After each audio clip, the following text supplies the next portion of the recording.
Oh, hello.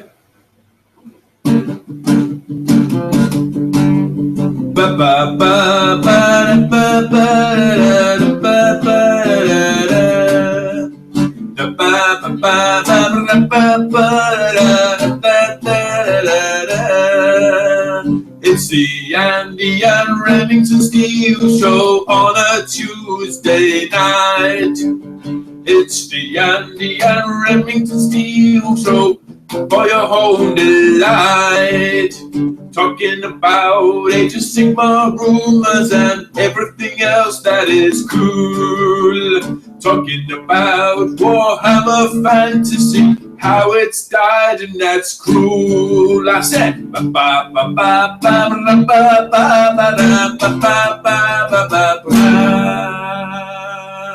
hello, Warhammer fans. Of course, ladies and gentlemen, the soothing melodies of Mr. Remington Steele can mean only one thing. It's the Andy and Rem Show, your one-stop shop for all things Age of Sigmar. And it's slightly slim pickings this week as far as juicy Age of Sigmar content, isn't it, Mr. Rem? You betcha. Hold on a minute. Did you say slim pickings? I did. Oh. I thought you said rich pickings. I must be going a bit deaf. We've got to make slim pickings into heaps of content. In terms of size, then it's quite substantial, but in terms of actual number of releases, it's quite small. So let's look at who we've got in the live chat in our wonderful audience tonight, shall we? So we've got Benjamin Powell, who was commenting hours before the show began. We've got Cephis Agaku. We've got Paul Hempsel. We've got Remy Tremblay. We've got Gloomdready Gaming, who, by the way, I'm sure you've offended, by the way, because multiple times you've suggested that she is not female without realizing. It's just when you see a name that isn't like Pink Girly XXX, whatever, you don't know, do you? You know what, Andy? I've seen that many profiles that have got a female picture on them, but they're actually blokes. I just don't know anymore. What's the world coming to when people can call themselves whatever they want on the internet? Exactly. See who else we've got. We've got YouTube Newbie. We've got N Young. We've got MC1 Gamer, who's here from the start for a change. That heathen. He's here with tremendous force. Yeah, we're drawing in a tremendous audience at the moment. Just untold viewers. Untold damage. Tremendous damage. Master Dwalin is here. Who else have we got? Lady Phoenix. We've got Danny Ashby. We've got... I'm going to scroll down now because people are leaving multiple comments because they're so excited before the show starts. We've got Hedgemongery. We've got Hooves of Doom. We've got Legion of One. Zlobgoth Ashbringer. I got his name right the first time. We've got Dead Gamer. Drunken Elf. We've got... Well, there's got to be more here. We've got Beast Ben 25. We've got James Mabry, Last Dawn 79. Oliver Charles. Okay, there we go. So I think that's everyone who's commented thus far. So, Mr. Rem, Age of Sigmar releases. It's drawing to a close. Yeah. Only one this time around. And it could be argued that it's not a real Age of Sigmar release because it's also usable in 40k. Right, okay. So, should we just look at it right now and stop beating around the bush, as it were? Okay. Right, here we go. Let's take a look at Mr. Scarbrand.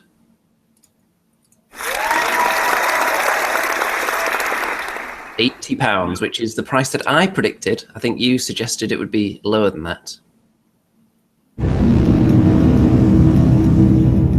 Yep, you certainly did. Known as one of Khorne's greatest champions, Scarbrand's own lust for blood ultimately proved to be his downfall. He slew innumerable mortals in the name of the Blood God, and was spoken of only in hushed whispers by those remaining.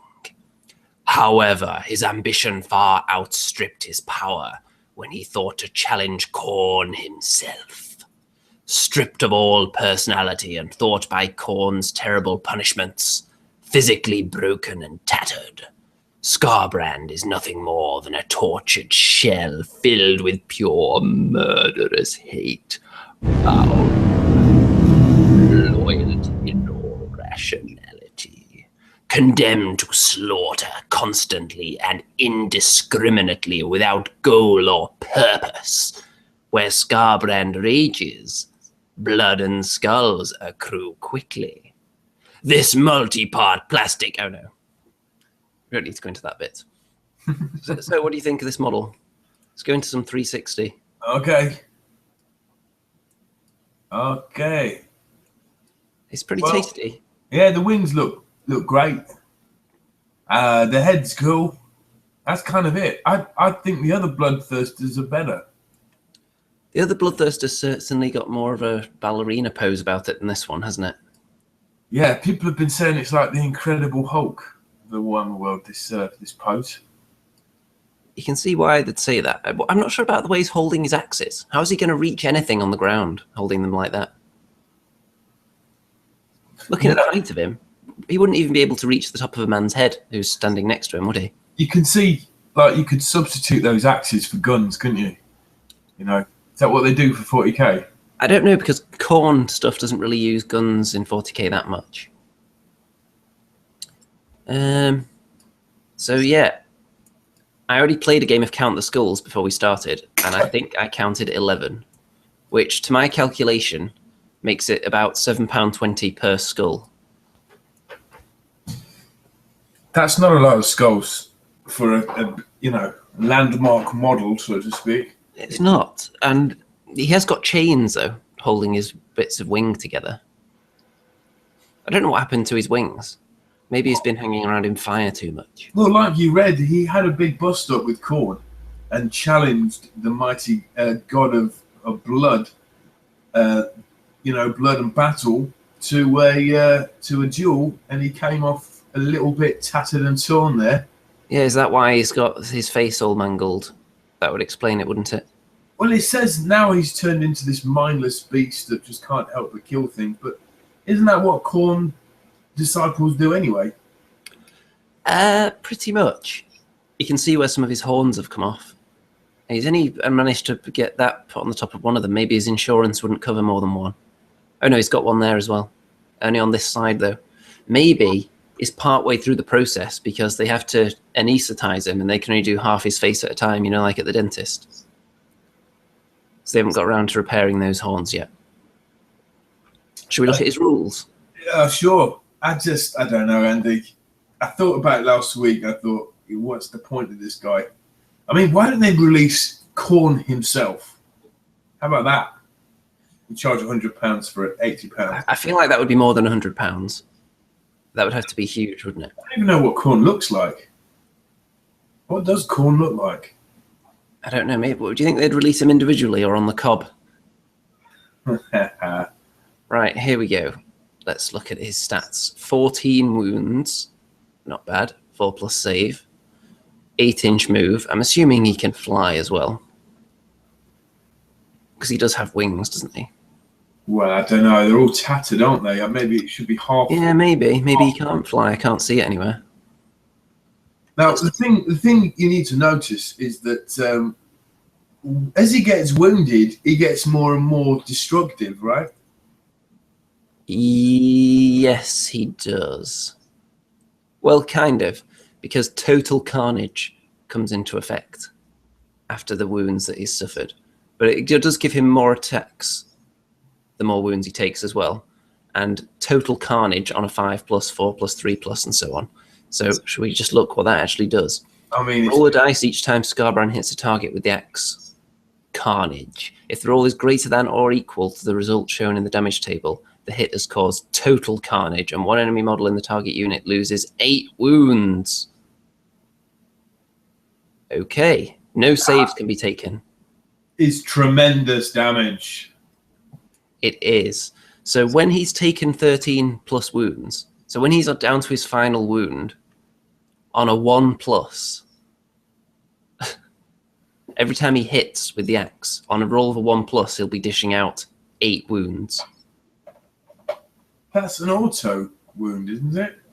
Yes. Okay. That sounds fair. So really, you want him to take damage, don't you? The enemy would be afraid of actually harming him. You have to take him out in one go if you're going to take him out, don't you? You don't want to leave him seething or enraged or incandescent. I'm just nuts, really. I suppose the ultimate nightmare would be if you put a lot of resources into shooting him, thinking you're going to finish him off, and then he's left with just 1 wound ready to charge in and murder you. Well, how does guy fare against is it a Celestian Prime? You know, could that guy take on? I think this guy can take on pretty much anything. Right. Anything that isn't going to insta-kill him, and he's got 14 wounds, so what's going to do that? I mean, even when he's only suffered 0 to 3 wounds, it's not to be sniffed at, is it? He still gets 4 attacks, and he gets this total carnage on 5+, which isn't that unlikely. He's just an absolute monster. It's not surprising, though, looking at the size of him. What a beast. Throughout Warhammer Fantasy 8th edition, players like me long to bring monsters on the table because they're the thing that, you know, it brings a lot of fun into the game. It's why you play the game, isn't it? But I think with the advent of this model, it's kind of, does this take the fun out of bringing monsters? Is this guy just too much of a, I don't know, it's too powerful? But how will we know? I guess we've got to play him, right? Well, he's got some other abilities as well. Roar of total rage. When Scarbrand roars, his anger breaks the bounds of reason, causing the blood of those near him to boil in their veins, or their heads to explode in apocalyptic, eye-bulging fury. Whoa. So if he makes a roar of total rage, pick a unit within 8 inches, roll 1 dice if he's angry, 2 if he's furious, 3 if he's seething, and so on. Each roll of a 4 or more inflicts 1 mortal wound. So the angrier he is, the more mortal wounds he's going to be doing on you. And these are mortal wounds as well, and this is just like a complete bonus attack. So he can be doing this while doing all his usual fighting. Oh, it's crazy, man. I mean, you know, if you were, I don't know if you ever were into fantasy roleplay at all, Andy, but this is the kind of creature, all right, you would get at the very end of the campaign.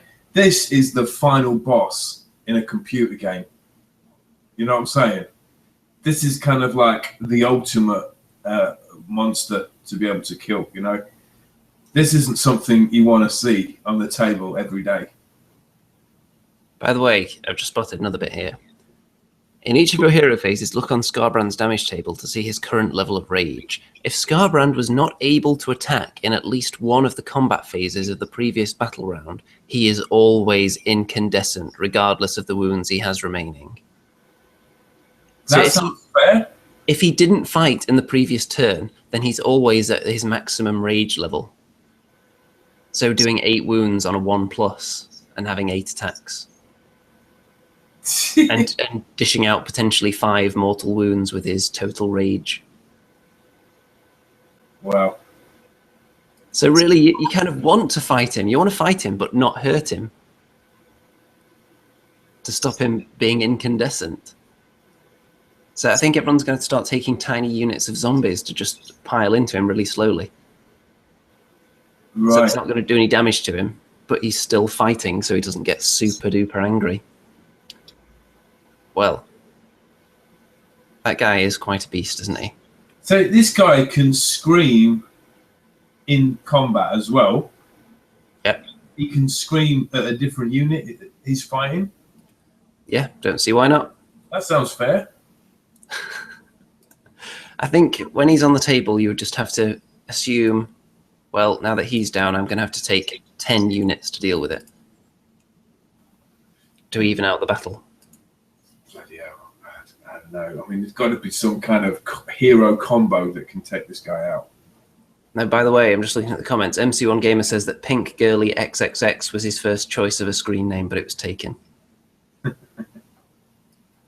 Typical. Let's have a look what everyone's been saying about this model then. Gloomdready Gaming. I can sympathise with Scarbrand even though I only reach my maximum rage level once a month. Wow.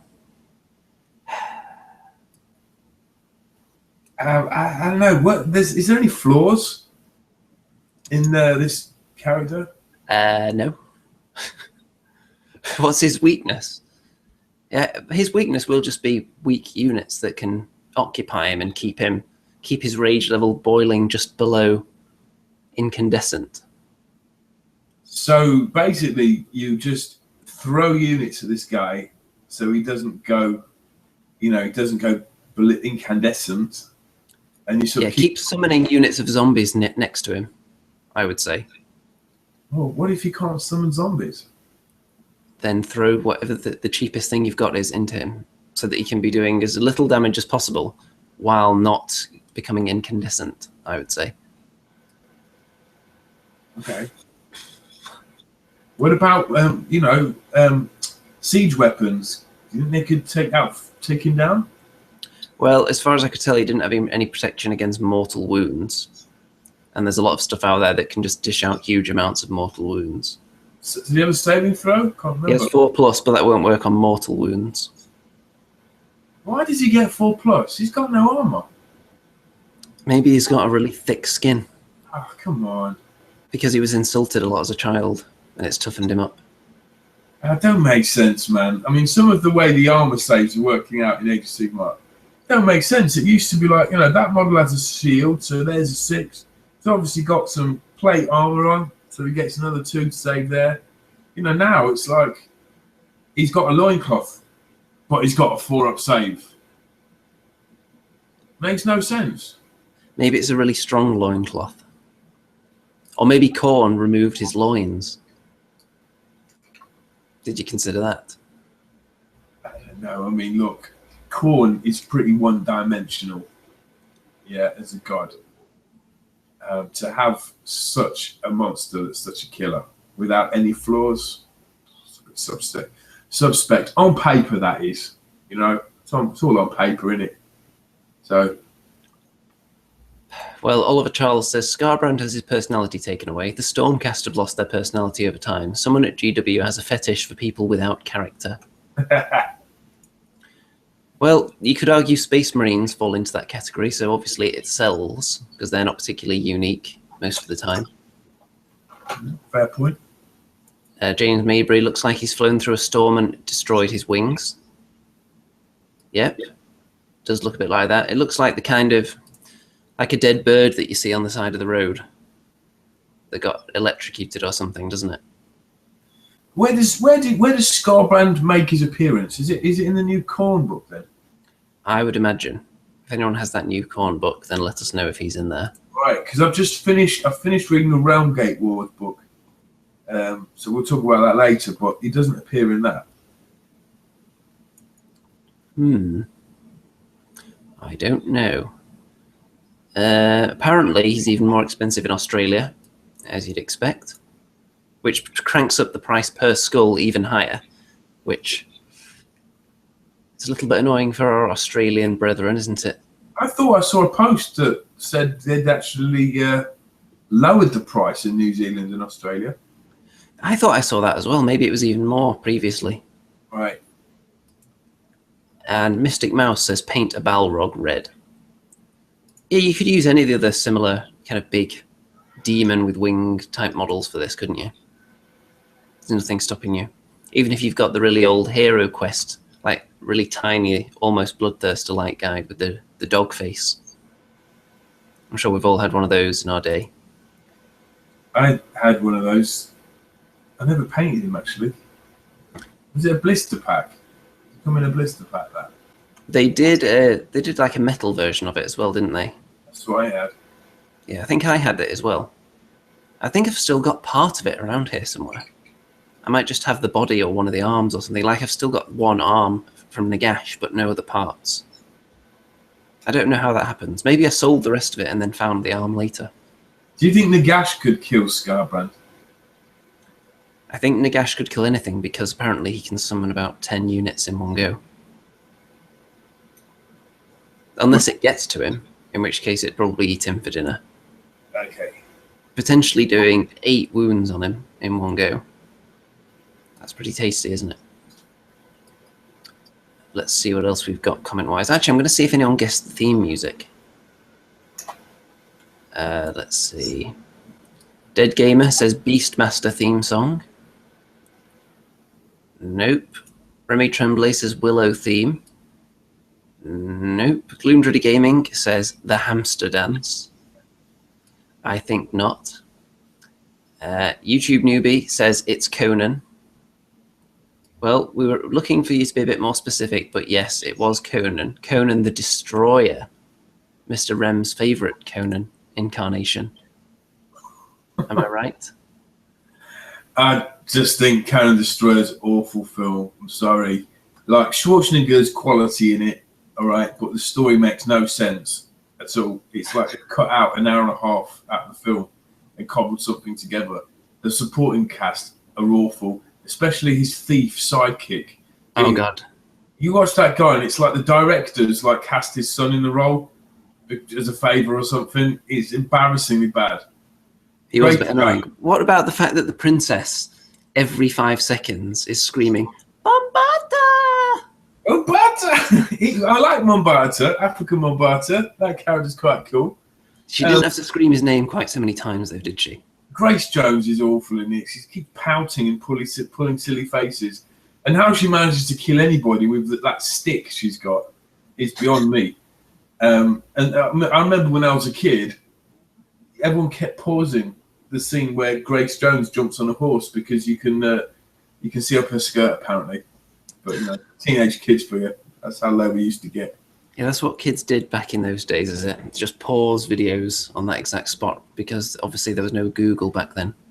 And the baddie at the end, they've basically gone down the joke shop and got like an abominable snowman costume. And the baddie's like this magician suddenly turns into this guy with a big furry, what they're called for the ogres, Yeti outfit. Yeah. So he kills. I will say, one bit I did like, the part with the wizard, where he's fighting him in all the mirrors. There's some great music in that scene. Could have been so iconic. Could have been so, I mean, the music's great. It goes without saying. But, I mean, for the massive hit that Conan the Barbarian was, you'd think the Destroyer would be even bigger, even better, but it's not. It's like a TV movie. However, I will say though that when you have these big giant monsters in Arnie films and they start squeezing him, that's an iconic moment in itself. Just to hear his kind of sound that he makes. Here's something for you, Andy. Do you remember an arcade game called Golden Axe? I remember Golden Axe. I didn't play it in an arcade though. Oh, so you remember the game where you could be a dwarf, couldn't you? Or you could be a human, or you could be, I think it was a female sort of warrior. Yeah. And, whenever you killed someone, the guy made it sound like, ah!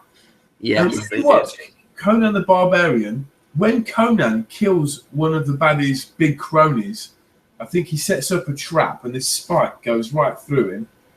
He makes that exact sound, and that scream was sampled for the game.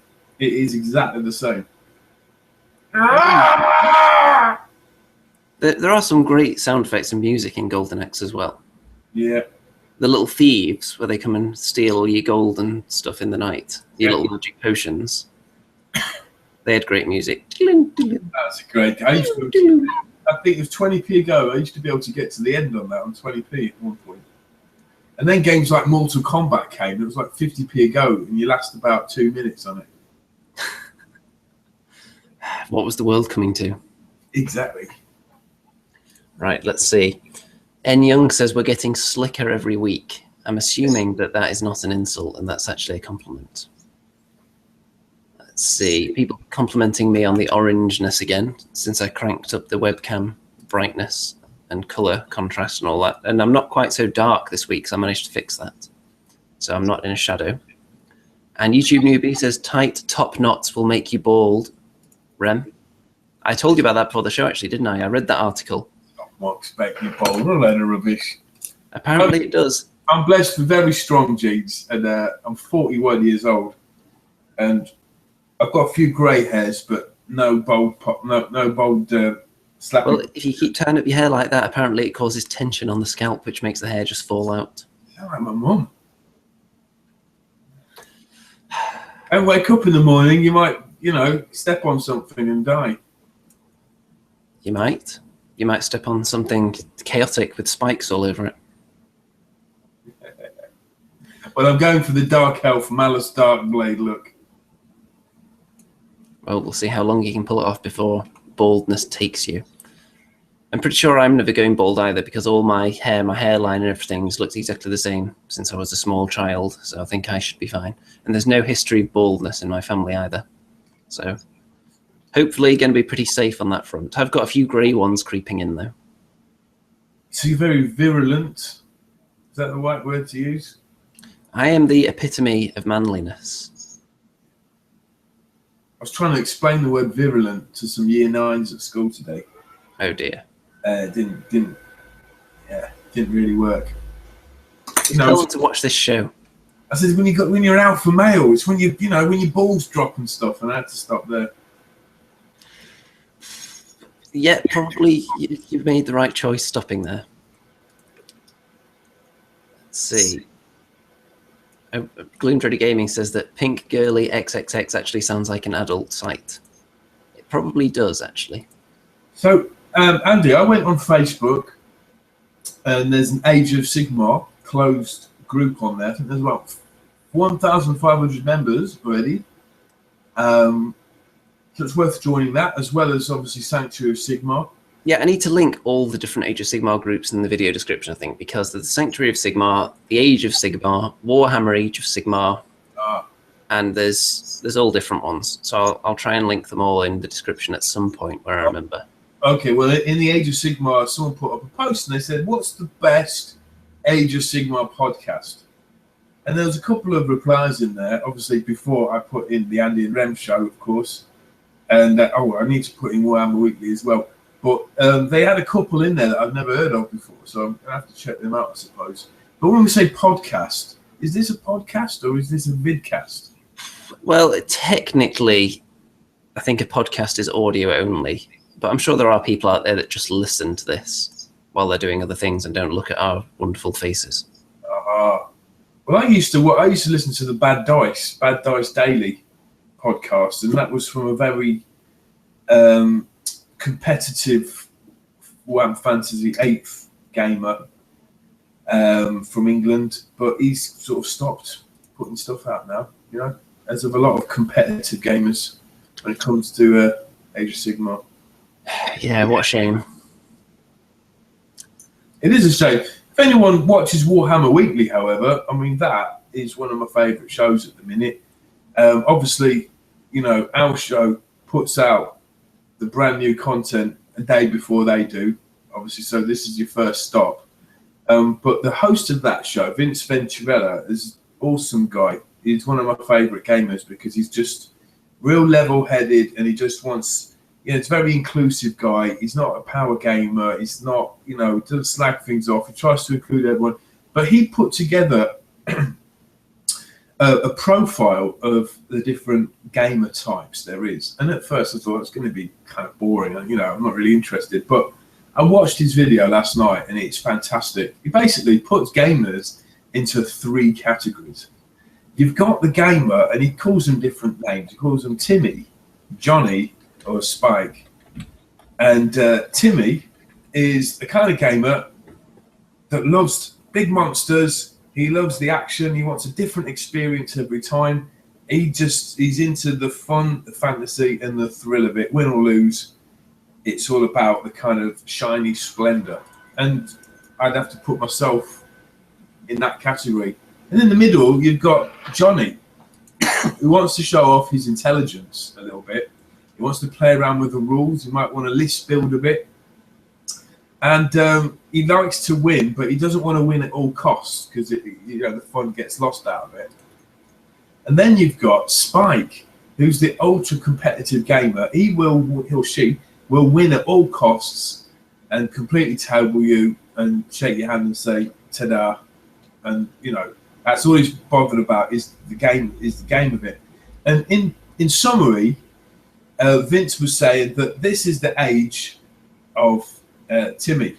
This is the age of the wow, anything's possible. You know what I mean? We can adjust the rules to suit our game style, to suit our club, and have fun doing it.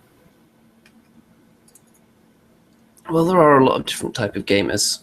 Where do you think you fall in? I think I'm 75% Timmy and 25% Johnny. I find it difficult to categorize myself because I like to have the tactical knowledge and the insight, but then I don't always like to apply it. I play games in a very light-hearted way and kind of make up my own fluff as it goes along, but I like to actually know all the rules and know about the tactics. Now, what I like about playing you, Andy, is that you won't hold things back and then pull a move out the air to completely annihilate the other player. You'd go, Remington, are you sure about that? Because I could do this. And I like that sort of game. And that's the sort of gamer that, because I'm not that experienced. So it's great to have somebody that's making you aware of things. Because obviously, in this game, knowledge is power. If you know what your opponent's units can do inside out, you can outthink them. You can think and move ahead and plan for the possibilities. But if you have no idea about what certain units can do, well, you're kind of playing a little bit blindfolded there. It's like playing chess with someone, but they don't know which direction a certain piece can move. Like they don't know the queen can move in any direction, so they put something right next to her, almost. No, I don't know. It's a bit beyond that. They would know what the pieces can do, but they wouldn't know the consequences. They would only be able to think one move ahead. Like I'd be able to move my queen and say check to your king, but you'd know, you could easily just counter it and, maybe take an important piece of mine in the process. You know what I mean? Sometimes there are moments like that, and other times it's a unit special ability. Like, well, if you put that unit there, ordinarily it'd be safe, but this unit has a rule that means it can do this, so that it's not actually safe there, like you thought. Right. So, for anyone out there who hasn't watched Warhammer Weekly, you probably should, even though their show is, of course, dwarfed by ours in terms of, well, most things that matter, pretty much. Talent, knowledge, natural charisma, audience, day of the week. We get in there early. They're late to the party. Now, Andy, on that note, in the build-up to Christmas, hate to be the first one to say it, but last year on the Warhammer YouTubers page, we had a little prize giving, and we had various categories for best chat show, best painter, best battle reporter, best comedy channel, best rant channel, and various categories. And it was a lot of fun being involved with it, and anyone could vote. And I hope that carries on this year, if for nothing else, than for the fact that possibly we could be in the hat again. How could we not win? We are currently the #1 live fantasy wargaming show. That's not in dispute. Is that a fact? It is. How do you know that? Because there aren't any others that get that many live viewers. How do you know? Because I've watched them. Okay. Fact. All right. Right, so we've got some more comments. Let's see. Craig Shannon says that Scarbrand isn't in any of the Age of Sigmar novels as yet, nor Khorne Bloodbound. And does he have no way to unbind spells beyond dismembering the caster? Yeah, I didn't see anything about unbinding spells in there, so you are just going to have to dismember the caster, which he can probably do quite easily, so I wouldn't be too worried. And they do have some other units that can unbind, don't they? So you wouldn't be totally reliant on him. It looks like, Andy, Vince is in the chat. We should get him on the show, man. Is he? Oh yeah, there he is in the chat. He will be doing awards again. So that award, it's got our name on it right now, hasn't it? The only thing that could let us down is the fact that our audience is so young and hip that maybe they aren't in all these Google Plus groups where you can vote. Yeah, exactly. I say invite Vince on right now, Andy, and let's hear what he's got to say. Well, as one of the central figures of the community, I'm sure we'll get him on here at some point. Oh, now. We can't just be bringing in guests mid-show. Why not? Let's stretch the boundaries here. Because we have a rigid structure that we have to follow. I don't know. Each show goes on for bloody ages. Like Vince's show is like a strict hour. You know what I mean? I don't know how he fits all that into it, you know? And we haven't negotiated with him yet, because if he's going to come on this show, then I want to have some kind of assurances that we're going to be maybe slightly favoured when it comes to those awards. Now, you see my thinking, Andy? Come on. Hit that button. Invite. I think we're going to have to open negotiations with him immediately after the show. Now, we've already had one guess the song. We're going to have another one right now, because I am going to, by the power of whistling and humming and tapping my chair, going to perform a song from a fantasy film. You get 1 point if you can name the film, another point if you can name the scene. And if no one can guess it, you don't have to feel bad. That just means that I was really terrible at performing it. So, here we go. Here we go.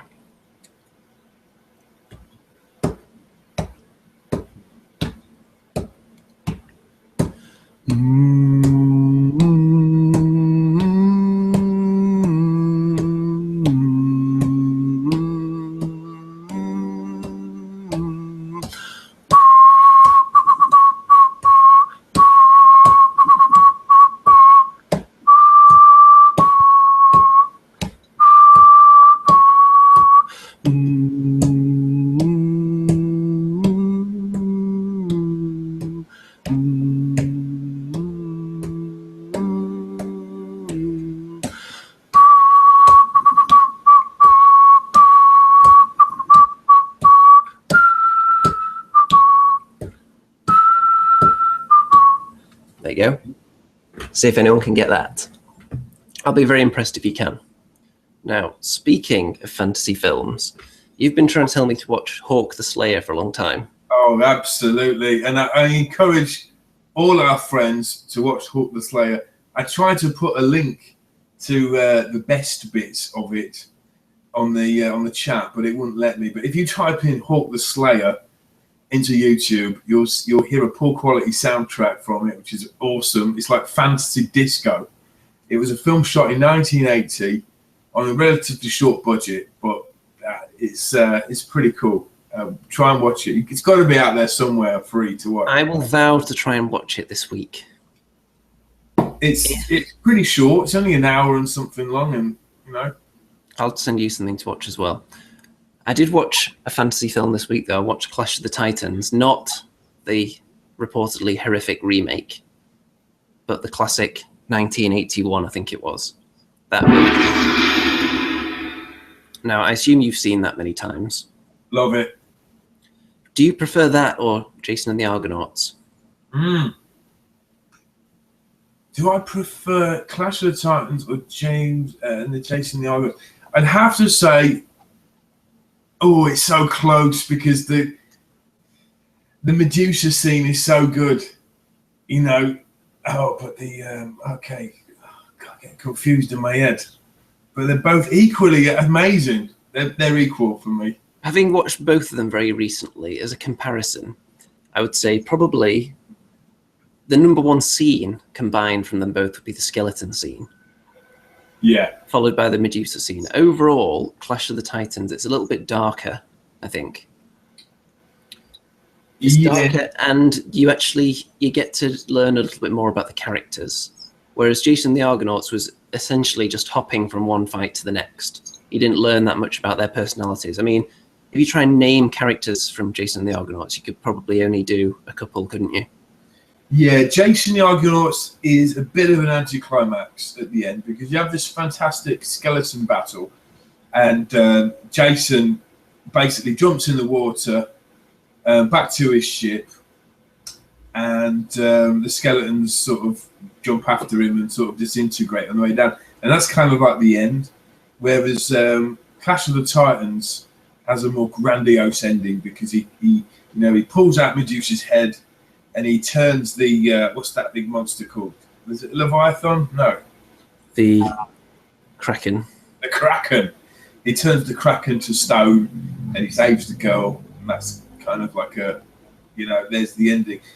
Jason the Argonauts, when you read the mythology of it, it doesn't end there at all, because the woman that he takes with him that sort of betrayed her father to get him the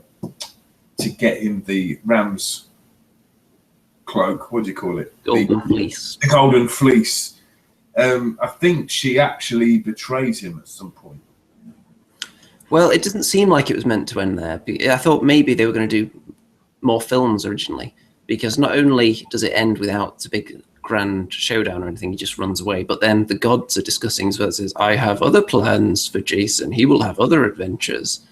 Like there were going to be follow-up films, but maybe it didn't do that well, so they didn't do any more. Well, there's also the storyline of Hercules as well, because Hercules gets put on that island, the island of Talos. And I can't remember the name of the island, but yeah, he does. Yeah. He stays there. Yeah, he gets stranded there with this some kind of other Argonaut guy. But it's still cool, still great films. There's something so special about those films that's, I'm afraid CGI and all the advancements in technology just can't match. Maybe I don't know if it's the acting or what, I don't know. Something about in films.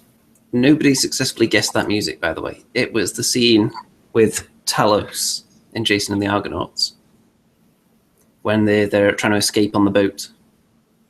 And when the music changes, it kind of alternates between the rhythmic, them with the oars trying to row the boat, and then also the big titan walking. And that's why the music switches like that. And it's really well done.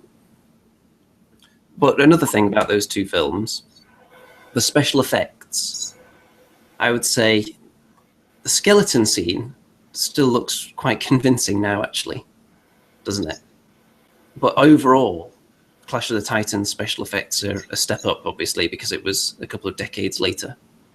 But the skeleton scene, for some reason, that's the one that stands the test of time from Jason and the Argonauts. I mean, you could say that none of the special effects from that period look that convincing now, but it's got to be better than CGI, hasn't it?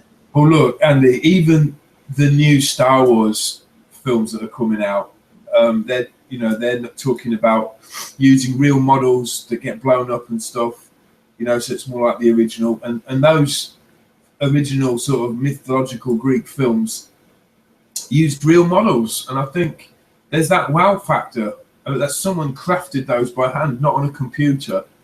That's painstakingly done for hours and hours. Maybe that's the je ne sais quoi of them films. It's Ray Harryhausen's animations that made it so special. Yeah, there are two things you have to consider, though, with special effects. It's making it look real and making people believe that it is actually there. And with a lot of CGI, they concentrate so much on getting hyper-realistic glistening on a bead of sweat coming down someone's face that it ends up looking out of place in the scene. And you don't believe it's there. The other problem is with CGI, it's about deceiving the eye. So if you look at the Medusa in the new Clash of the Titans films, she's lightning quick. She's moving here and there, and someone dies there, and someone gets shot there, someone gets turned to stone, and she's slithering around.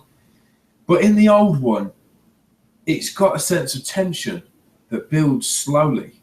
Those skeletons pop out of the ground very slowly, and you get this such drama that comes out of it, where the camera stays on the monster for a long period of time. Whereas with CGI, it's not like that. It's like flashes. Everything's quick. It's like modern culture, Yeah, there is a lot of tension in both of those classic films, actually, isn't there? Yeah. When they're going across the river what is it, the River of Death or something, on the River ferry with the skeleton. Yeah, River Styx. Classic. Talking of tension, Vince has actually put out a little challenge on the comments. He says to my, a few of us have summoned him, Andy, summon him. But Vince is saying, obviously, summoning me requires a 13 plus on 2d6. But that drops to 5 plus if the caster supplies nachos. I don't know if I can bow to those demands. I think the summon Vince spell, I don't think it would be a 13 plus as standard. Well, I don't think he's that potent on the table. He's taken 5 away, so it's 7 or less. No, 7 or more. Summon him. And you are Andy 2d6, so you must have 2d6 dice lying around somewhere. Can't you just roll off? Let's do a live roll off. Technically, I could roll myself. I don't actually have any dice to hand right now. They're all the way on the other side of the room, and that would require getting up. So, oh well. Speaking of the audience, though, I'm going to go back and see what people have got to say. Danny Ashby just watched The Dark Crystal earlier today. That's another classic, isn't it? I assume you've seen that. Yeah, it's all right. Yeah, they're kind of all these cutie, furry things like hobbling around. It's a bit Muppet Show, isn't it? It is dark, though. I think it was a Jim Henson production, actually. Yeah, anytime you've got like a horrifying creature that's stripped naked and banished and cast out into the wilderness, it's not that cute and fluffy, is it? Things do get killed as well. That's something I've noticed with a lot of these old films, even the ones that were aimed at kids. Things die a lot. And you don't see quite so much of that now, do you? No, not so much. Yeah. I don't know. I mean, back to the Clash of the Titans, why would you cast an Australian into the role of the Greek hero and actually get him to keep his Australian accent? Is beyond me. I don't know. Let's see what else people have been saying. Some people have been really, really critical of Hawk the Slayer in the comments. Hey, come on. Someone said it's awful, and then Stu Gibson says it's pretty much a long version of the VHS that came with Dragon Strike. Cheesy, but kinda ace. Yeah. Is that right? Not cheesy? You sure? Oh, man. If I watch it, are you promising me that there's no cheese in there at all? You are the illegitimate son of the elf character in that film, Andy. You look like him. You talk like him. You're probably a little bit too tall. Is he a fountain of endless wisdom and charisma? Yeah, he's very charismatic, and he's very handy with his bow. I think he shoots about 5 bolts per round. He's got that bow of Lauren or something. But does he have to reduce that by 1 if anyone's within 3 inches of him? No, he fires it at close range as well. Yeah, without giving away the plot too much. Interesting. Right, so another thing that we should be discussing. Actually, someone was just asking what the whole £7.20 per skull was about. That's the price of Scarbrand, by the way. That's how much you're paying per skull. He doesn't have a lot of skulls on him. You get much bit more skulls for your cash if you go for, what's that guy's name with all the skulls on his cloak? Skulltaker, is that?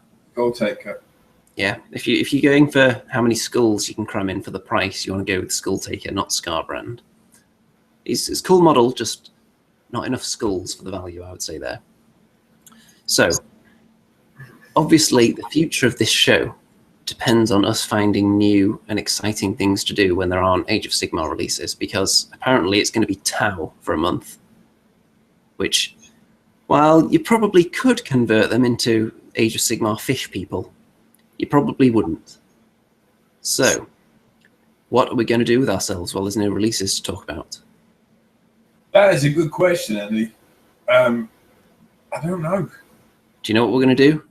Number 1, the reddest, hottest, most sizzling guests. Yeah. Getting guests on the show. Yeah, definitely. 2, some kind of audience interactive gaming experience I think would be good. We've talked a little bit about this before. Maybe having some kind of arena deathmatch with Age of Sigmar characters and getting the audience members to command their character around. I love that. That could be interesting.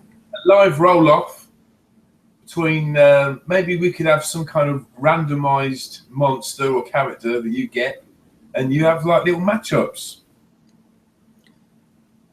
Quite possibly. And also, the tactical masterclass will be flowing very shortly because I'm going to be getting more Age of Sigmar games in fairly soon.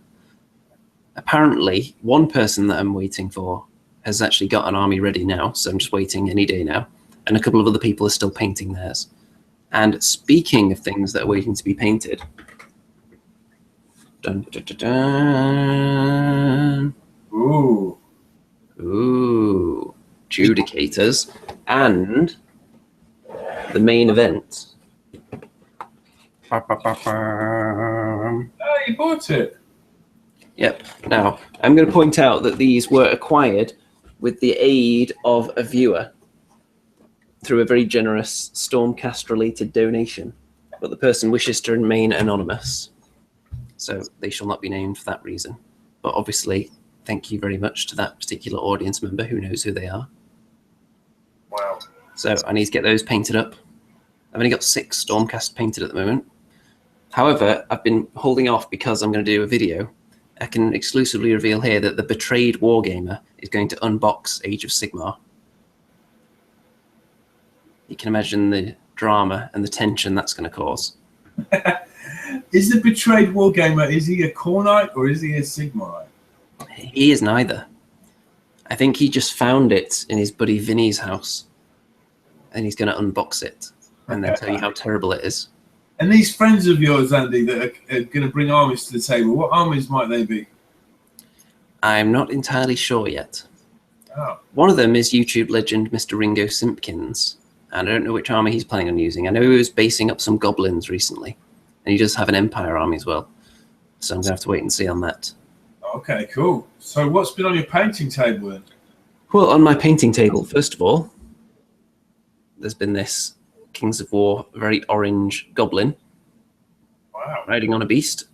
And I think you can actually see, because of the colour contrast to my camera, just how bright the orange is and how the creature kind of transitions to a kind of orangey brown to a blue underbelly.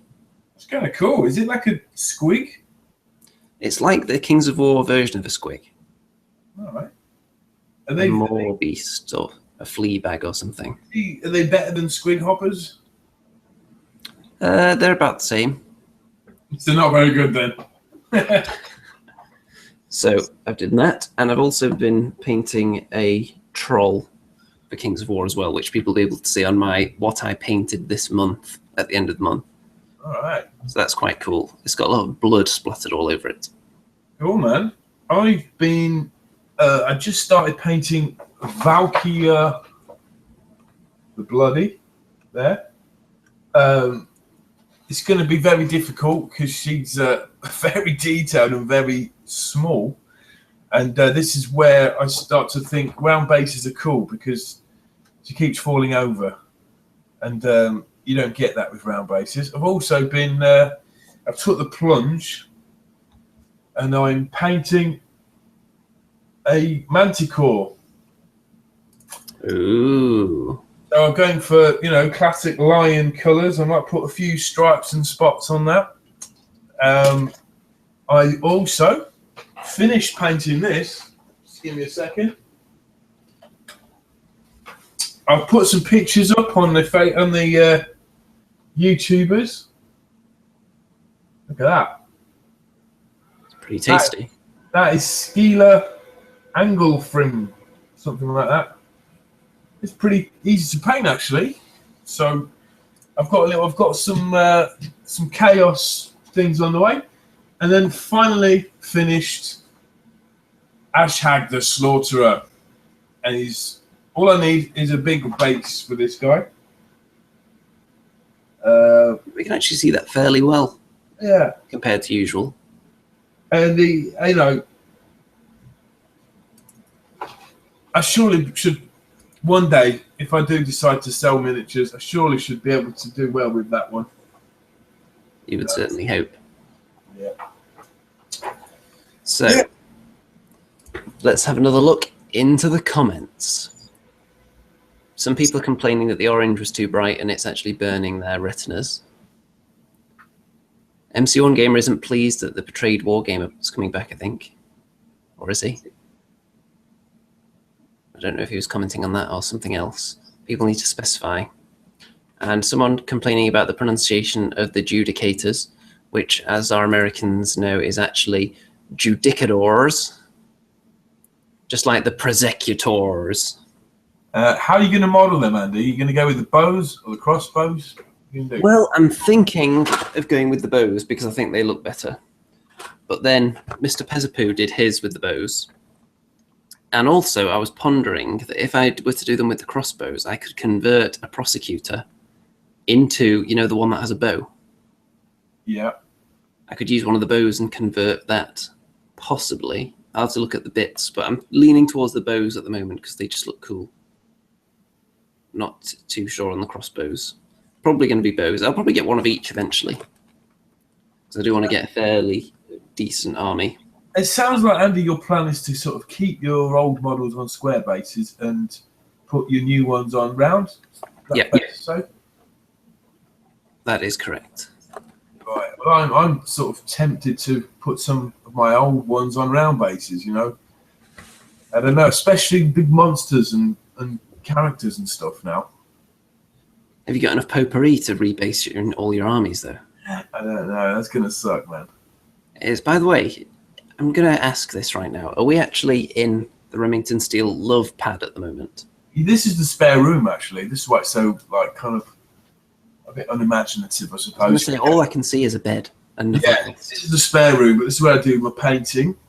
I've got my laptop here. I'm using a different webcam as well, so it's a bit better. Sometimes you see me in my lounge with the brick wall, and it looks really nice, but it's very dark in there. It's just too dark. You don't see things properly. It looks very luxurious in there, though. It's awesome. Flat. Like a footballer's mansion, perhaps. Yeah, it's proper rock stars pad, I'd have to say. And then the bedroom's got all the brick, you know, the brick curved ceilings, and it's just too dark to film stuff in there at the minute. Let's buy loads more light lamps. So yeah, sorry it's a bit bland, guys, but we don't do blandness on this show. Now, audience members, as I go through some more comments, I would like to tell us who from the community you would like to see on this show as a guest, if we're going to start doing that and getting guests on sometimes, just to spice things up while there aren't any Age of Sigmar releases, because that would open up a whole new area of discussion potentially. So let us know who you want to get on, and I will look back through the comments right now and see what else we've got in here. We have Gloomdreader Gaming actually complimenting you, Mr. Rem. On your professional backholdy paper, you are now more professional than 90% of wargaming streams, which is true. Most people just hold up the model without the paper and you can't see a thing, or they spend an hour trying to get it into focus. They know, come on, focus, focus, focus, focus, and they'll literally say it 100 times. Let's see what else people have been saying. Zlobgoth Ashbringer, I'm afraid that the new models will be a Tetris game to put on square and rank them up, since he's planning to play 8th as well. Yeah, I can't see how a lot of the new models would fit on square bases. They are quite dynamically posed, which makes you wonder why they expect you to measure from the model, really, doesn't it? When you'll have one Stormcast guy put his arm in the air and the other one with his arm straight out forward, doubling his footprint, essentially. It's funny, Andy, because that whole argument that initially came up about base-to-base contact or figure-to-figure contact has kind of died down a lot, because when you actually play the game, it really don't matter. The millimeters don't matter so much like they used to. So, you know. Down to the millimeter. Oh. Cephis Sagaku says we should get Reef on here because he was funny on Warhammer Weekly. Yeah, that was amazing. That was the best, man. Yeah, we do need to get him on. He has pledged to come on at some point unofficially. So I think it is going to happen. It's just a question of lining it up time-wise.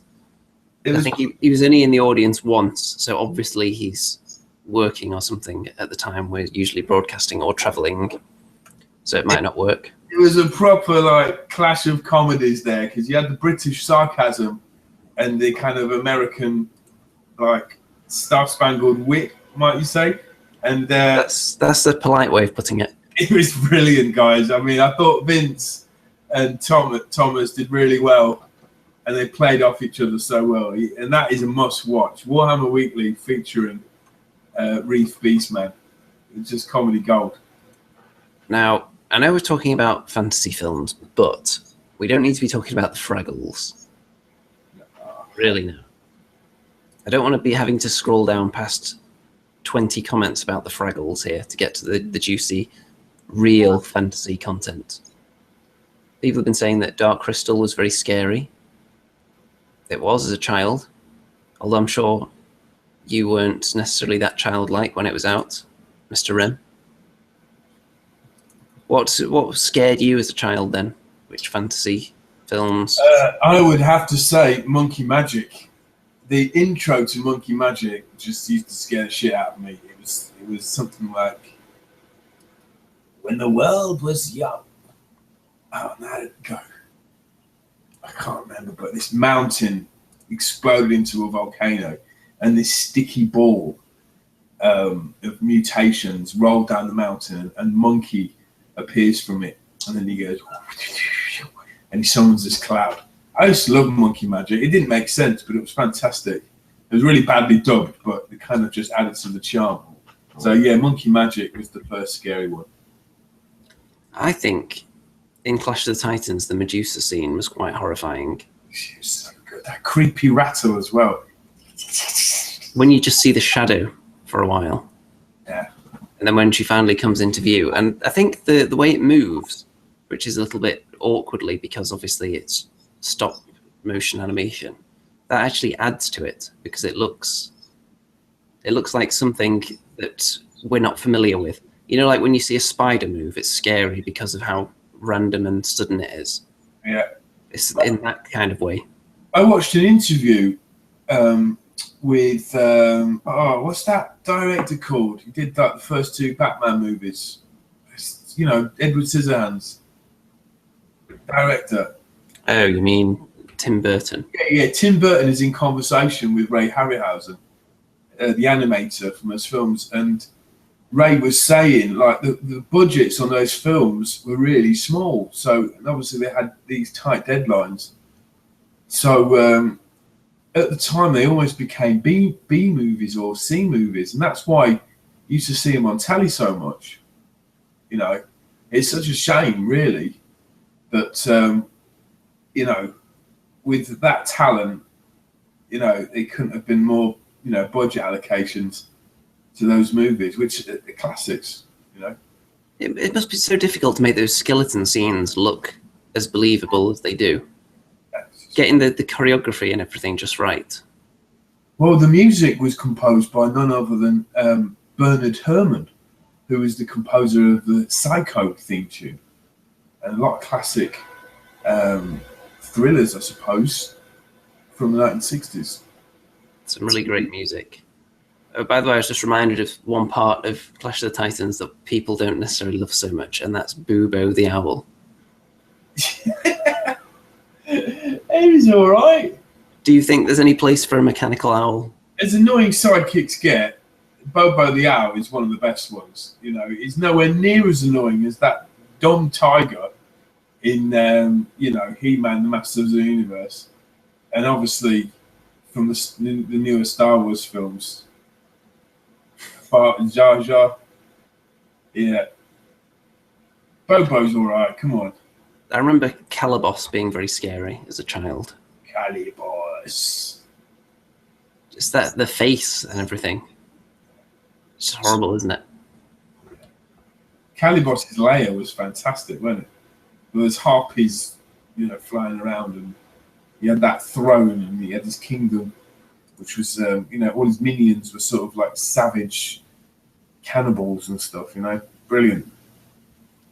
Classic. N Young says still thinks Fraggles are worthy of fantasy. Well, should we do the Fraggle special next week while there are no releases for Age of No, I hate Fraggle Rock. It's lucky I was only joking there, isn't it? That could have caused a split and a divide in this show. I've got something that might divide a bit. You know, I'm mixed race, right, as you can tell. And when it comes to Warhammer Fantasy, you know, I guess the majority of people that are into this are sort of white, male, or female, right? And that does seem to be the majority. At conventions and stuff, usually if there's anyone there who isn't white, they usually stand out because there aren't that many of them generally for some reason. Now, do you think that the model range reflects that? I mean, when you look at all the colour schemes, every model is basically pale white. Yeah, even the dark elves are painted with sort of pallid witch flesh coloured skin. There's no races that are kind of heavily tanned or ashen, you might say. Yeah, I think a lot of the, particularly in Warhammer Fantasy, a lot of the races that were from kind of based on other human civilizations, like the Chinese and that kind of thing, they never really had that big a role, did they? And they were phased out over the years. Yeah. Maybe they just weren't popular enough for them to put ranges out. But the closest thing, I guess, could be Chaos Dwarves, which, in a mythological sense, have a sort of ancient Assyrian or ancient Persian look to their models.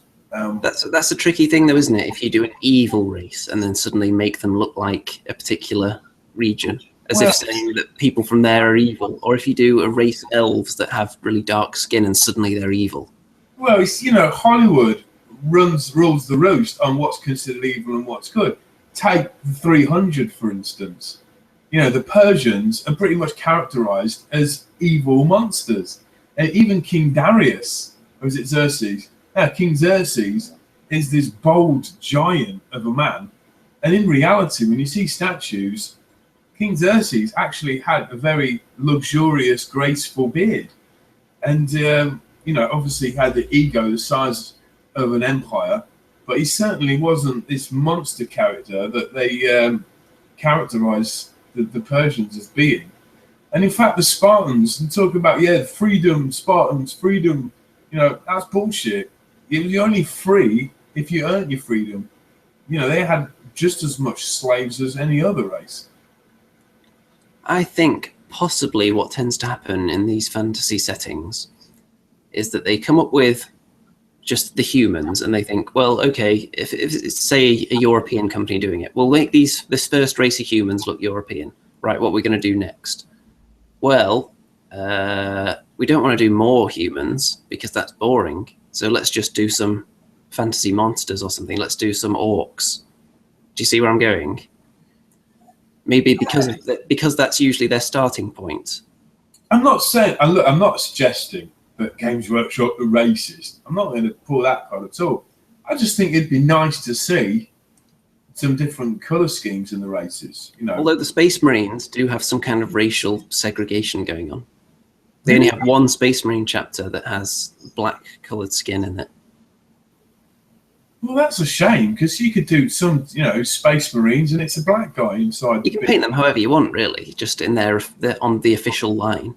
And people think Tau are racist as well because they kind of look like East Asian people almost. Well, that's the get out clause, isn't it? If you just create a brand new world like they are doing with Age of Sigmar, then you're not confined to any stereotypes, are you? You can just, you know, invent what you want. But it's just, I don't know. I mean, in the old Warhammer, I mean, I've still got about 20 of them. Is the pygmies? Actually brought out a range of pygmies, which are you know, fantastic. And they used to be the kind of before skinks were around. They used to be the skinks of the lizard men. They had blowpipes and, you know, little chieftains, and, you know, they had these heads on sticks like that. Yeah, that's kind of what I'm saying. There are all these other kinds of humans, but they kind of turn them into monsters instead, don't they? Because maybe they think that's more interesting. And I think, well, if people want to have humans of a particular race, they can just paint them that way. Have you ever painted a human miniature in anything other than kind of pale skin? Yeah, I did actually, because I've been thinking about this recently. So I did paint an ogre, because I made an Afro ogre, which I'll get out now, and I've repainted him to look a bit more tanned, you might say. Give me a second, I'll drag it out. Well, this is exciting stuff here. Tension building.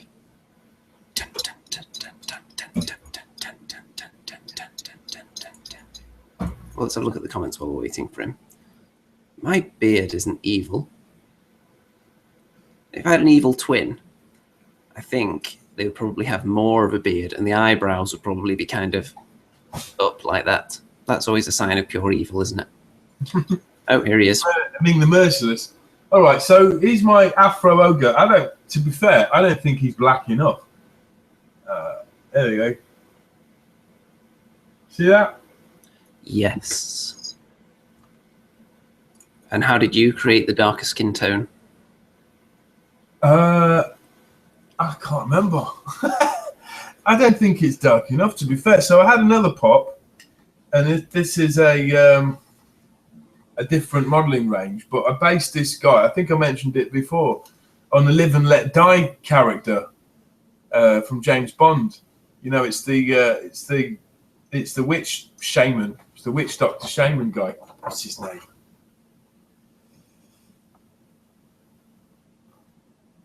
So there you go. This is going to be like an ogre butcher. Are you talking about Baron Samedi? Baron Samedi. This is my Baron Samedi ogre, and he's holding his hand out. He's actually, I haven't finished painting him, but he's holding a man out who's about to get put in the pot, and he's going to have a snake writhing around his neck. Can you see that? Is that black enough for you? That is quite dark, isn't it? Yeah, I think it works quite well. And how did you paint it that way? What did you use? Oh, okay. I used Doom Bull Brown, all right, and then I just built up some layers up to. I put a Bugman's Glow on it, and then I think the final layering was Scrag Brown. Yeah. What I do to paint darker skin tones is I just use Kislev flesh like I would on the paler skinned people, but then just put multiple layers of Agrex Earthshade over it, like 5 layers. Wow. So it's easier than actually highlighting, but you do have to wait for it to dry, obviously, so it just takes a while. It's just not difficult at all. Right. So I learned that method from Mr. Pezapoo.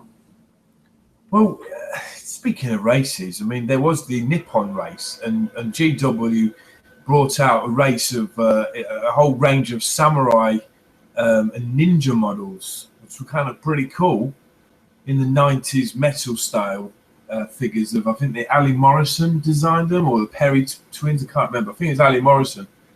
And it's a shame they don't have a range like that that's, of the Far East. There's so much potential mythology in that.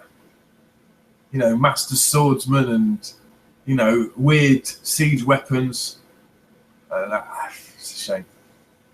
It is. Some of these kind of things, they had a bit more diversity in the Dogs of War, didn't they? With just individual units that represented different regions. That was quite interesting. It's a shame they didn't really keep those going, because that was a fun army. And you'd imagine in any fantasy setting there are just going to be armies made up of entirely mercenaries. But you can do it on your own now, pretty much, can't you? Yeah, absolutely. I mean, just flicking back to the guest thing, obviously it'd be great to have people that don't necessarily have their own podcast, but do have a webcam. That'd be awesome to me. Yeah, I think it was YouTube Newbie in the comments, wasn't it? Said that's audience members. I just say having Vince and Thomas on, for example, that do Warhammer Weekly, to have them to start the guests off might be a good bridge between the two continents, to get the thing rolling.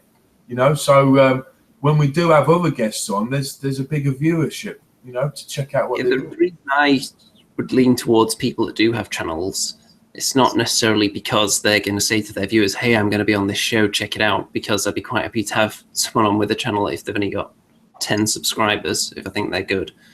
But it's more to do with the fact, once you've seen them on camera, you know that they can talk for a long time, and you know that it wouldn't get awkward or anything.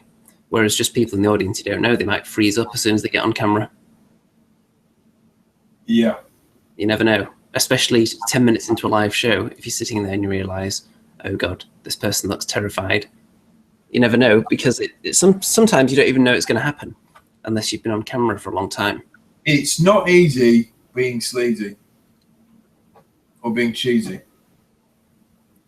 When you started making videos, how long did it take you to get used to the idea of being on camera? But I actually, or did it not at all, because you already had the experience of being musically inclined and performing and whatnot? oh, but help? This is very different, you know, because it's your hobby, isn't it? It's, you know, it's different. You're not putting on a persona when you're performing. This is your own personal hobby, isn't it? And I think if you do have a persona, you've got to exaggerate it to get the engagement. And my first videos were very like monotone, the way you're talking, you know, you're very conscious of what you say, how you look, and all sorts of things like that. And just, you know, as you do more, you get a bit more relaxed, and it's more like a conversation like what we're having. You don't notice the camera's there, and it's just, it's good to have a few under your belt for that reason, you know. And you get to the point where you really don't care. When I started making videos, it took me a really long time, because I would turn the camera on, and then it's almost, when I'm not live, it's a lot more difficult for me to start talking when I'm just recording something, because I think it should be absolutely perfect because I'm recording it. But when it's live, obviously, you can't achieve perfection, because if there's a mistake, it has to stay. So it just kind of flows naturally. But when I first started making videos, when I was reviewing PC games, it would take me ages to do each line, because I'd do it multiple different times over and over and over again to try and get it absolutely perfect. And then when I start doing live shows, somehow that's a lot easier, just because the idea of perfection has disappeared from my mind. I just say the first thing that comes out. Like if I just recorded myself saying that sentence, then I would think, well, actually, I could have done without a little pause in the middle where I was thinking for a second, so I should redo that line. Do you know what I mean? Yeah. Whereas if you're doing it live, you don't have that opportunity. How do you deal with your live music performances? Do you get nervous doing those? Not anymore. No. No, you just don't.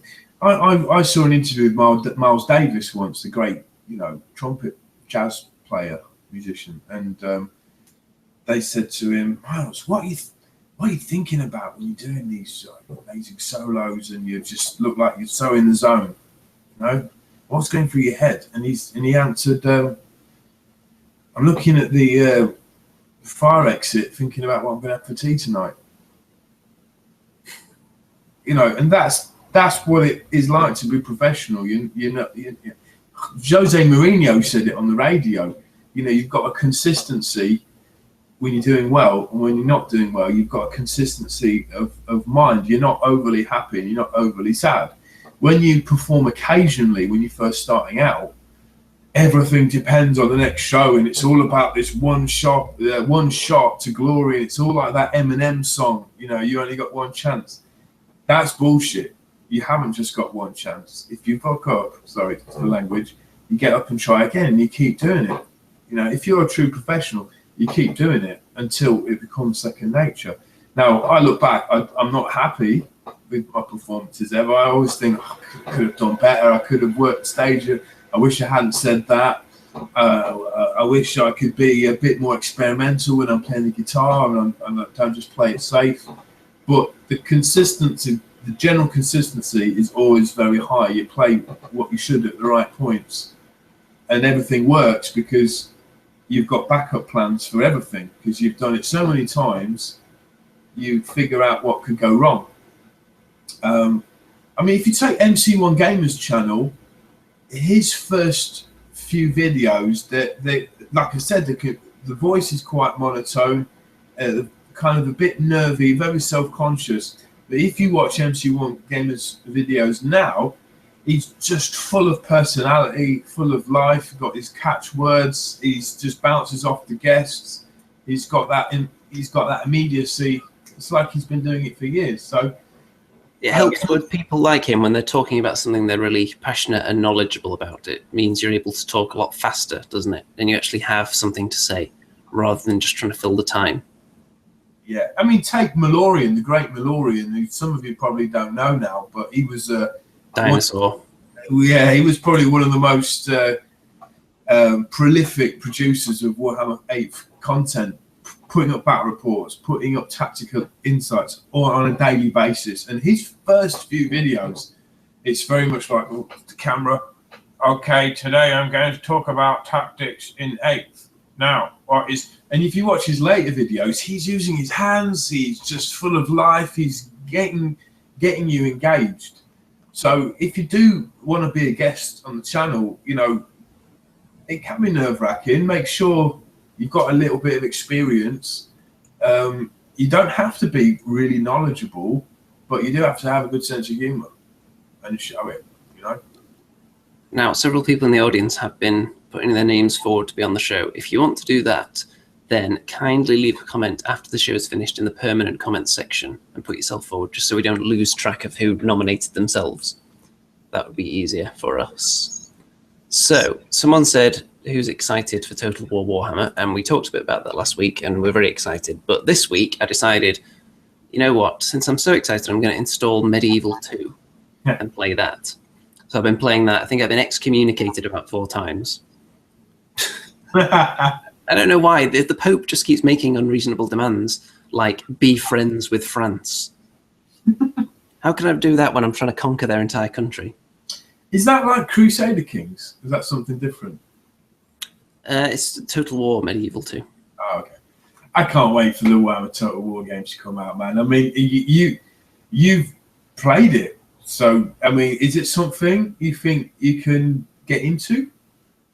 Definitely. I've only played the battles, though, and I think the campaign is the addictive part. Yeah. The campaign map, where you look up at the clock and realise that 10 hours have passed. Oh, man. And you've just been moving your little troops around and upgrading your settlements and thinking, do I really want to heavily fortify this area when I'm thinking of conquering the one next door, because enemy troops probably aren't going to be able to get to this area in a minute if I spend all the money on it. Absolutely. I'm just sorry to change the subject slightly, but I read a comment and someone said, well, yeah, the 300 Spartans and stuff was obviously based on Frank Miller's comics back in the day, and obviously that's true. But the thing is, putting it out now with the way the media perceives the Middle East and the way the media, especially in America, portrays Iran, which is what Persia used to be called, or Iran was the bit the British sort of carved up and said, that's Iran, that's Iraq, there's Syria, there's Libya, which is why you're seeing all the problems you're seeing now. Modern culture, it takes its cues from things like films and popular culture, and so you've got the Republicans in America saying that Iran are our greatest threat, and here's a film come out where the Persians or the Iranians are shown as to be monsters and stuff, when at the time actually they were the pinnacle of culture, in terms of their architecture, their libraries of knowledge. Obviously they did terrible things and they conquered nations and whatnot, just like every other empire did. But they don't seem to focus on the positives. It's all about, freedom, this abstract thing that actually didn't exist back then. Yeah, I think it's safe to say that no culture is inherently evil. Sometimes you get people in charge of a regime that kind of brainwash people into doing their bidding. But I don't think you ever get just an area of the world where it's, this is the evil zone, everyone there is evil. I don't think that's probably never been true in history. Well, we're seeing it now, because in England you've got Jeremy Corbyn is come against all odds become leader of the opposition now, and he just seems like a thoroughly great bloke that's into sort of policies to do with peace and to do with the common man and sharing wealth and so on. Things it's difficult to disagree with. Yet the Conservative Party in the media are portraying him as the biggest danger to national security. All right, when it's such bullshit, and this guy's preaching peace, yet the governing powers, you know, are actually promoting war, and we're still at war. So we are in an age of Warhammer in reality, really. You know, yeah, hesitance to get people killed isn't necessarily a sign of weakness. Of course not. We shall see. We could do a politics special Andy and Rem show at some point, couldn't we? I'm sure I'd lose about half my subscriber base, though. You know what the internet's like. Right, let's see what else people have been saying in the old comments. Well, just more people suggesting that they should be on the show. And Denny Ashby, maybe you could have auditions, doing a private hangout to get to know people face to face before bringing them on the channel. And you'd get like 10 people in there, have a chat with them. And then afterwards, you'd be like, okay, now don't call us, we'll call you. And then if we never get in touch with them, say, oh, well, we were thinking of maybe having you on this week, but it's not really a topic that's your strong point. Maybe we'll have you again in the future. And we wouldn't want to have to make excuses for kind of politely not getting people on the show if they weren't very good. You know what I mean? I mean, wouldn't it be great if there weren't actually any wars fought, but tabletop battles instead, you know? That would be, if they could settle wars with tabletop games. Yeah. That would be very interesting, actually. I mean, if you think about it, you would imagine at some point in the future that more wars will be fought with robots than they are now. So there wouldn't be that much loss of human life. You would imagine eventually it would reach that stage. So what's the difference? There's not much difference between doing that and just saying, well, why don't we just play a tabletop game to decide this war then? That way no one has to die. Well, the problem is comp, because I'm sure the Americans would have Scarbrand and Nagash and everything like that, and the you know, the other guys would have sort of beastmen Ungors hiding in the hills. You know, I mean, that's what's going on in Afghanistan at the minute, isn't it? Well, it's like in that, which film was it? Was it Troy, the film, where the two armies were lined up and they said, okay, let's just have our strongest warrior from each side fight each other to decide the outcome of the battle. Yeah. Well, it was kind of unfair because, you know, gods were prayed to and gods did intervene in these contests. And the Troy, magnificent film, but it had just so many annoying inaccuracies in it, you know, such as Agamemnon doesn't get killed at Troy, you know, by being stabbed by that woman that he gives away. Agamemnon goes back with all his glory, and his wife finds out that he's been unfaithful and ends up killing him, you know. So, and obviously the Troy doesn't really show the fact that the Trojan War went on, I think it was 10 years. It went for 10 years. They were besieging the city. Yet all this happens like in a couple of nights in the film. So it's just that you're constrained to 2 hours in a film, aren't you? Yeah, it sounds like they could possibly do a film every year for 10 years on something like that. But you see, the new thing is, Andy, is obviously with the rise of Netflix and such like, you've got these epic shows, you know, you've got House of Cards, and you've got these things that can, Game of Thrones, and these things that can, and Vikings that can get you hooked. Is there anything from a mythology or comic culture you think would make it onto the big screen or into a high budget series that could be cool? That is quite a question. Maybe we should save that for next week and have a full discussion on it. I've got 3 things in mind, all from the world of 2000 AD, the comic. I think we can have a very lengthy discussion on that next week. Oh man, that'd be awesome. I did watch a quite wonderful film, not quite fantasy, but I watched Sharknado 3, Oh Hell No, the other night. Jesus Christ. I've seen the entire Sharknado trilogy now. If you're not familiar with it, the idea is that tornadoes are coming inland to America. And because of the storms, all the sharks move towards the shore. And then the tornado kind of picks them up out the water and then drops them onto land. And they like fall out the sky. And as they come down, they like bite someone's head off. That's the concept. So instead of moving out the way, everyone decides the only way to combat a Sharknado is to like arm yourself with chainsaws and like try and kill them as they come out the air. Or just go indoors. Yeah, but they drop in through the roof and the water starts coming up. Oh, that's where you need a basement flat like this. Well, it'd get flooded though, and then there'd be sharks in there in an instant. But if anyone hasn't watched the entire trilogy, you need to. Because after the first one, you may think, well, I think I've had my fill of Sharknado now. And the second one is probably the weakest. Ooh, but it's worth getting through the second one to get to Sharknado 3, because the opening 20 minutes of that film is the most amazing sequence since the beginning of Naked Gun 33 1/3. I love a Naked Gun film, man. But yeah, speaking of that, did you know there's a Tremors 5 out? Is it direct to DVD? I think so. I don't know. How did they get past 1 and 2? I've no idea. Well, so Tremors 1, you start off, you just got the big worms. The graboids. Yeah. Yeah. Tremors 2, the biggest star disappears, but you still got some star power in there. And then it's the second one when they have the little baby ones that walk. No, is it? Get that far. And then the third one, they lose the other big star, but they've got one guy there who's kind of well known. And then they can fly, I think, after that, in the third one. And I don't know if anyone knows what the twist was in Tremors 4, what the creatures can do that's beyond walk and fly, then let us know. Or 5 even, what happens in that one. Because usually when it comes to films, when they start piling up sequels, they get more and more bizarre and usually more and more terrible. Like if there's a monster film, the first one will be pretty standard, the second one will be quite similar.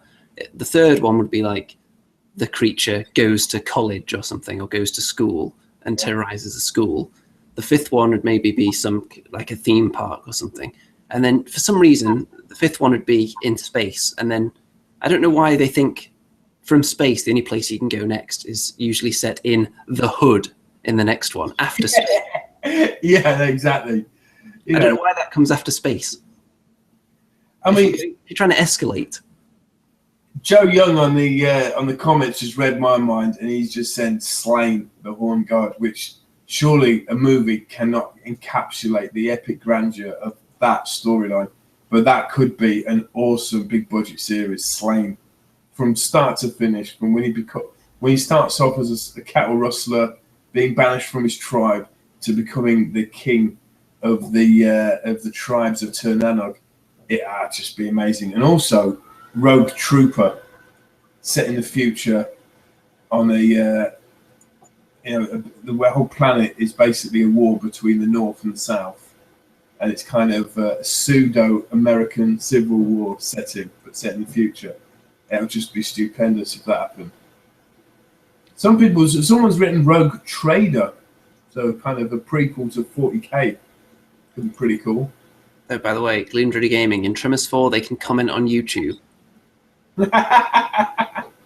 That would be truly horrifying. If you thought YouTube comments were bad enough already. I mean, not this channel. Of course, everyone that comments on my videos is wonderful, apart from the occasional person I have to block because they say something very hurtful and horrible. But for the most part, everyone's nice. But if you look at any of the big videos that get millions of views, the comments on those things are just awful, aren't they? Yeah. Now, Andy, about Age of Sigmar, we've spoke just before we went live about you coming to Warhammer World for a day of AOS with Remington Steele. How much of reality can that be? I think it can be a reality. And another thing we talked about is doing something at Warhammer World and trying to get people from the show audience to come down as well. That would be a lot of fun, wouldn't it? Cool, man. Drinks are on Andy. I don't remember agreeing to that part of it. But I think we should definitely go in to the exhibition and see all the figures. I mean, I think it costs about £7 or £8, but you know. I almost asked a really silly question then. I almost asked, is there a reduced price if you have a larger group of people going in the exhibition, and then I remembered it's GW. So the multi-click web bundle for a 10-person exhibition tour, you don't actually save any money, I imagine.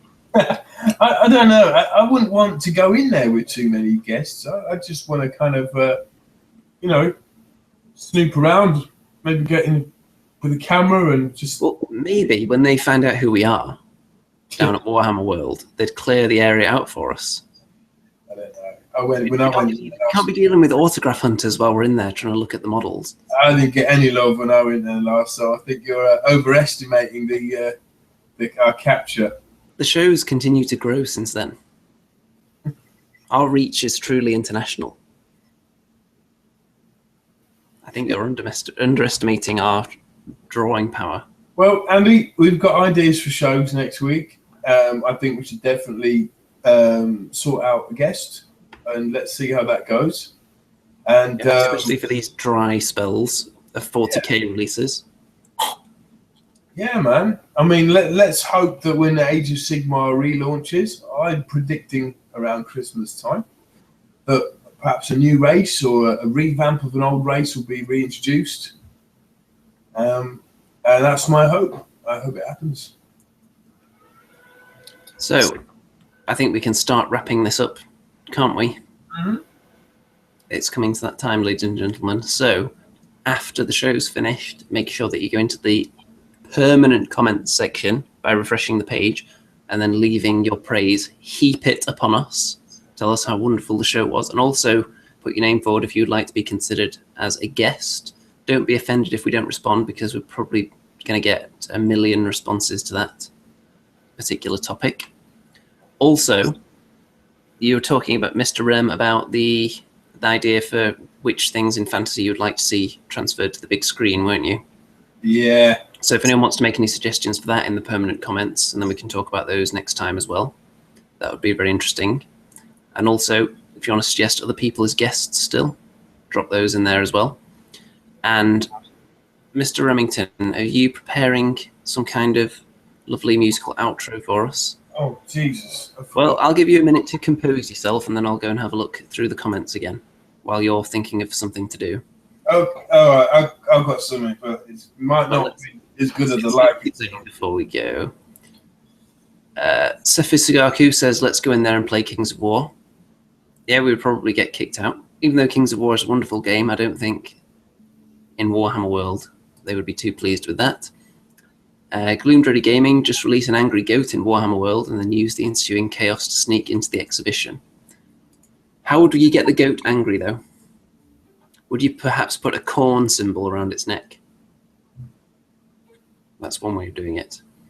Danny Ashby, next time you go, Rem, kick in the door and start playing your guitar and singing, and then surely they'd give you your due respect.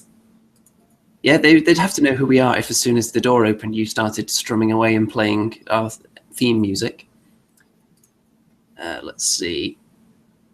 YouTube newbie, if you let us know when you're going to Warhammer World, we'll turn up dressed as schoolgirls. I'm not sure about that, Mr. Newbie. We'll put that one in the maybe pile, I think, at the moment. MC1 Gamer, is it over already? It almost is over, yes. I know everyone looks forward to this part of the week, and once it's over, they kind of spiral into depression until next Tuesday evening. But I'm hoping that everyone can hang on for another week to see what changes we're going to make to compensate for the lack of Age of Sigmar content from GW. You're just going to have to get it all here, so it's going to mean guests and other mouth-watering content that's yet to be decided. So, Mr. Rem. Yeah. Are you prepared? Yeah, I'm going to play on the guitar the theme song to Schindler's List, because that's what I've been learning. And okay. It's a very difficult piece to play, but, you know, maybe it's the kind of bit of melancholia, you know, because the kind of things have been wrapped up for the time being. So instead of Age of Sigmar List, we've got Schindler's List waiting to escape to freedom so we can get these new races up and running once again. Maybe Schindler's War Scrolls. Yeah, okay. Right, so I'm going to click on the lovely show logo, handcrafted by me in Photoshop as usual with my legendary skills. As you can see, Mr. Rem is the kind of old school bloodthirster, and of course I am the hip, new, young model. So, Mr. Rem, would you like to play us out? All right, good night, folks. Thanks for watching. Leave your comments on the YouTube video. Don't forget to like the video as well. Yeah, when we finish broadcasting, it's great to hear from you. Thanks for watching.